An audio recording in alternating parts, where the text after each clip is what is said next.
കഴിഞ്ഞ ദിവസം ബംഗ്ലാദേശിൽ പുതിയ ഇടക്കാല സർക്കാർ അധികാരത്തിൽ വന്നു. അതിൻ്റെ തലവനായി മുഹമ്മദ് യൂനുസ് അധികാരമേൽക്കുകയും ചെയ്തു. അതിന് തൊട്ടു പിന്നാലെ ഇന്ത്യൻ പ്രധാനമന്ത്രി നരേന്ദ്രമോദി മുഹമ്മദ് യൂനുസിനൊരു സന്ദേശം അയക്കുകയുണ്ടായി.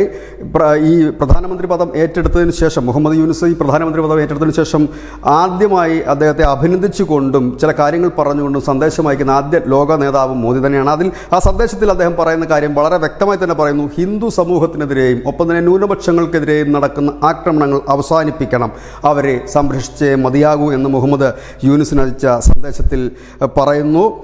മാത്രമല്ല, എല്ലാ ന്യൂനപക്ഷങ്ങളെ സംരക്ഷിക്കാൻ നിങ്ങൾ ബാധ്യസ്ഥരാണ്. ആ ഹിന്ദു സമൂഹം മാത്രവുമല്ല, ബുദ്ധ ക്രൈസ്തവ വിഭാഗങ്ങളെ കൂടി സംരക്ഷിച്ചേ മതി. ഇതാദ്യമായിട്ടാണ് ബംഗ്ലാദേശിൽ നടക്കുന്ന ഈ ന്യൂനപക്ഷ വിരുദ്ധ കൂട്ടക്കൊലയിൽ ഇല്ലെങ്കിൽ ഹിന്ദു കൂട്ടക്കൊലയിൽ പ്രധാനമന്ത്രി നരേന്ദ്രമോദി ഒരു സ്റ്റേറ്റ്മെൻറ്റ് നടത്തുന്നത്. ന്യൂസ് ഡെസ്ക് ന്യൂസിൻ്റെ മലയാളം.